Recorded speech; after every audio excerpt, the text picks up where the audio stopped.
Pluribus, Apple TV Plus റിലീസായ sci-fi horror thriller series ആണ്. Wins Gilligan create ചെയ്ത ഈ സീരീസിന്റെ ആദ്യത്തെ 2 എപ്പിസോഡുകളെ കുറിച്ച് ആദ്യം തന്നെ ഞാനൊരു വീഡിയോ ചെയ്തിരുന്നു. ഇപ്പോൾ ഇതിന്റെ ഫസ്റ്റ് സീസൺ കംപ്ലീറ്റ് ആയിട്ടുണ്ട്. അപ്പോൾ ഈ സീസണിലെ ഫുൾ എപ്പിസോഡുകളെ കുറിച്ചാണ് ഇന്ന്.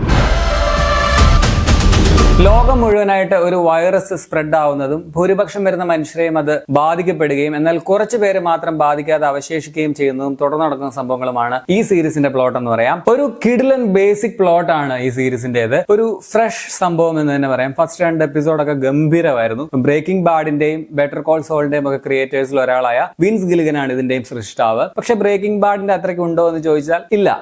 ആ ഒരു ടൈപ്പ് ഭയങ്കര എൻഗേജിംഗ് ആയിട്ടുള്ള ഒരു കഥയോ മേക്കിംഗ് ഒന്നുമല്ല. ഇത് കുറച്ചുകൂടി ഒരു ക്ലാസ് സ്റ്റൈലില് വളരെ പതിഞ്ഞ താളത്തിൽ പോകുന്ന ഒരു കഥയാണ്. വളരെ പതിഞ്ഞ താളത്തിൽ പോകുന്നതെന്ന് പറയാം. അതുകൊണ്ട് തന്നെ note everyone's cup of tea item ആണ് ഇത് എന്നുള്ളതാണ് സത്യം. ഫസ്റ്റ് സീസൺ മുഴുവൻ കണ്ടപ്പോൾ തുടക്കത്തിലെ ഇൻട്രസ്റ്റിംഗ് ഫാക്ടേഴ്സ് ബാക്കിയുള്ള എപ്പിസോഡുകളിൽ അത്രയ്ക്ക് നിലനിർത്താൻ പറ്റിയില്ല എന്നാണ് എനിക്ക് പേഴ്സണലി തോന്നിയത്. ആദ്യ 2 എപ്പിസോഡുകൾ തന്ന ആ ഒരു ഭയങ്കര ഇംപ്രഷന് ശേഷം പോകെ ഞെട്ടിച്ച ആ പ്രമേയത്തിന്റെ തുടക്കം നൽകിയ ഒരു സാറ്റിസ്ഫാക്ഷൻ മറ്റ് എപ്പിസോഡുകളിൽ ഇല്ല എന്നതാണ് എനിക്ക് തോന്നിയത്. പക്ഷെ സ്ഥിരം കഥകളിൽ നിന്നും വ്യത്യസ്തമായിട്ട് വളരെ അസാധാരണമായിട്ടുള്ള ഒരുപാട് സംഭവങ്ങൾ സിറ്റുവേഷൻസ് ഒക്കെ ഇതിലുണ്ട്. അതൊക്കെ ഞാൻ വളരെ നന്നായിട്ട് എൻജോയ് തന്നെയാണ് കണ്ടത്. പക്ഷെ അതിനിടയ്ക്കുള്ള ആ ഒരു ടൈം ഉണ്ടല്ലോ, ഒരു ഗ്യാപ്പ്, അത് വളരെ കൂടുതലാണ്, അത് വളരെ സ്ലോയുമാണ് എന്ന് നമുക്ക് ഫീൽ ചെയ്യും. ഇതിലെ main character Carl is an asshole എന്ന് പറയാം. ഒരു പരിധി കഴിഞ്ഞപ്പോൾ ഈ പെണ്ണുപിള്ളയുടെ പ്രവൃത്തി അസഹനീയമായിട്ട് മാറി തുടങ്ങി. അതാണ് ഈ സീരീസിന്റെ ഉദ്ദേശവും. അങ്ങനെ കുറച്ച് മോശമായിട്ടുള്ള ഒരു മനുഷ്യൻ എന്ന നിലയ്ക്കാണ് കഥാപാത്രത്തെ സൃഷ്ടിച്ചിട്ടുള്ളത്. റിയാലിറ്റിയിൽ പലരും ഇങ്ങനെ ഒരു സിറ്റുവേഷനിൽ അങ്ങനെയായിരിക്കും പെരുമാറുക എന്നതും സത്യമാണ്. ഇതിലെ ആ വൈറസ് ബാധിച്ച മറ്റാൾക്കാരെ കുറിച്ച് എനിക്ക് വളരെയധികം സങ്കടവും സഹതാപവും ഒക്കെ തോന്നി.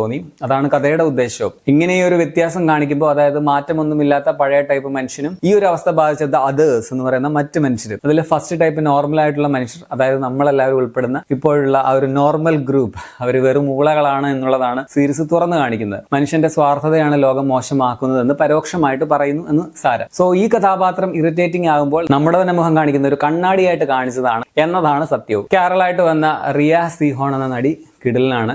പെർഫോമൻസ് മികച്ചതായിരുന്നു. ആ ഒരു ക്യാരക്ടറിന്റെ എല്ലാ കോംപ്ലിക്കേഷനും ഗംഭീരമായിട്ട് പുള്ളിക്കാരി അഭിനയിച്ചിട്ടുണ്ട്. അടുത്ത പ്രധാന കഥാപാത്രം സോഷ്യ ആയിട്ട് വന്ന കാരോളിന വൈഡർ എന്ന നടിയും കിടുവായിരുന്നു. ആ ക്യാരക്ടർ വഴിയാണ് നമ്മൾ ഇതിൽ ബാധിക്കപ്പെട്ട ബാക്കി മുഴുവൻ മനുഷ്യരുടെ അതേഴ്സിന്റെ കാര്യങ്ങളൊക്കെ അറിയുന്നത്, അവരുടെ സ്വഭാവം മനസ്സിലാക്കുന്നത്. വളരെ ഇൻട്രസ്റ്റിംഗ് ആയിട്ടുള്ള കഥാപാത്രമാണ്. എനിക്കിതിൽ നായികക്കാട്ടിലും ഇഷ്ടമുള്ള ക്യാരക്ടർ ഇതാണെന്ന് പറയാം. ബാക്കി അഭിനയിച്ച എല്ലാവരുടെയും പെർഫോമൻസ് ഒക്കെ മികച്ചതാണ്. ടെക്നിക്കലി സീരീസ് കിടുവാണ്. ക്യാമറ, എഡിറ്റിംഗ്, ബാക്ക്ഗ്രൗണ്ട് സ്കോർ എല്ലാം കൊള്ളാം. പ്രൊഡക്ഷൻ ക്വാളിറ്റിയും മികച്ചതാണ്. ഇതിന്റെ ഗ്രാഫിക്സും നല്ലതാണ്. പിന്നെ മറ്റ് നെഗറ്റീവ്സ് പറയുമ്പോൾ ഇത് വളരെ സ്ലോ ബേണിംഗ് ആയിട്ടുള്ള കഥയാണ്. ചിലർക്ക് ഇത് വളരെ സ്ലോ പേസ് ആയിട്ടും വലിയ ആക്ഷനോ അല്ലെങ്കിൽ ഭയങ്കര ഫാസ്റ്റ് പേസിൽ പോകണമെന്നൊക്കെ ആഗ്രഹിക്കുന്നവർക്ക് ഇത് കുറച്ച് ബോറിംഗും ആയിരിക്കും എന്നുള്ളതാണ്. ചില സമയത്ത് എനിക്കും നല്ല ലാഗ് അടിച്ചായിരുന്നു. കുറച്ച് കഴിഞ്ഞപ്പോൾ ഈ ഫോൺ കോളും ഡയലർ ടോണും ഒക്കെ ആയിട്ട് ഭയങ്കര റിപ്പീറ്റ് ആയിട്ട് വരുന്ന പോലെ ഫീൽ ചെയ്ത് എനിക്ക് നന്നായിട്ട് ബോറടിച്ചു. പ്രത്യേകിച്ച് 7ാമത്തെ എപ്പിസോഡൊക്കെ നല്ല വിരസതയായിരുന്നു സമ്മാനിച്ചത്. പിന്നെ ഞാൻ പറഞ്ഞതുപോലെ ഇത്രയും ഡിഫറെന്റ് ആയിട്ടുള്ള ഒരു പ്രമേയമാണെങ്കിലും കഥയിലെ ബാക്കി ഹാപ്പനിങ്സ് അത്രയ്ക്കും ഭീകരമായില്ല എന്നത് നമ്മുടെ ആസ്വാദനത്തെ ബാധിക്കുന്നുണ്ട്. പിന്നെ ഈ ഒരു സീസണോടുകൂടി ഇതിന്റെ കഥ കംപ്ലീറ്റ് ആവുകയൊന്നും ചെയ്തിട്ടില്ല. അതുകൊണ്ട് തന്നെ ഒരു കംപ്ലീറ്റ് റേറ്റിംഗും നമുക്ക് കൊടുക്കാൻ പറ്റില്ല. ബാക്കി കഥ കൂടി കംപ്ലീറ്റ് അറിഞ്ഞെങ്കിൽ മാത്രമേ നമുക്ക് ഇതൊരു ഗംഭീരമാണോ മൊത്തത്തിൽ, അല്ലെങ്കിൽ അസാമാന്യമാണെന്നോ അതും അല്ലെങ്കിൽ ആവറേജ് ആണെന്നോ ഒക്കെ പറയാൻ പറ്റുള്ളൂ. അടുത്ത സീസണിലേക്കുള്ള ഒരു ക്ലിഫ് ഹാങ്ങറോ അങ്ങനെയൊന്നും ഇവര് പ്രോപ്പറായിട്ട് തന്നുമില്ല. ഒരു സാധാരണ എൻഡിങ് ആയിരുന്നു ഈ സീസണിന്റെ അവസാനവും. സോ മൊത്തത്തിൽ വളരെ ഡിഫറെന്റ് ആയിട്ടുള്ള ഒരു മികച്ച സീരീസ് ആണിത്. പക്ഷെ തുടക്കത്തിലെ ഇൻട്രസ്റ്റിംഗ് ഫാക്ടേഴ്സ് കുറഞ്ഞു വരുന്ന ഒരു രീതിയിലാണ് ഇത് മുമ്പോട്ട് പോയത്. എല്ലാവർക്കും അതുകൊണ്ട് ഇഷ്ടമാവുന്ന കാര്യം എനിക്ക് ഡൗട്ടാണ്. എങ്കിലും ഇത് മോശമാണെന്നൊന്നും ഞാൻ പറയില്ല. മുഴുവൻ കഥ കഴിഞ്ഞാൽ മാത്രമേ ഒരു മൊത്തത്തിലുള്ള ഒരു അഭിപ്രായം പറയാനും പറ്റുകയുള്ളൂ. ഈ സീരീസ് ആപ്പിൾ TV പ്ലസിലാണ് നിങ്ങൾക്ക് കാണാൻ പറ്റുന്നത്. ഓരോ എപ്പിസോഡും 54 മുതൽ 56 മിനിറ്റ് വരെ ലെങ്ത് ഉണ്ട്. ഇംഗ്ലീഷാണ് ഒറിജിനൽ ലാംഗ്വേജ്. ഇന്ത്യൻ ലാംഗ്വേജിലൊന്നും നിലവിലില്ല. ഇംഗ്ലീഷ് സബ്ടൈറ്റിലുണ്ട്. 18+ ആണ്. അപ്പോൾ നിങ്ങൾ ഈ സീരീസ് കണ്ടിട്ടുള്ളവരാണെങ്കിൽ നിങ്ങളുടെ അഭിപ്രായം കമന്റിൽ രേഖപ്പെടുത്തുമല്ലോ. ശരിയാണ്.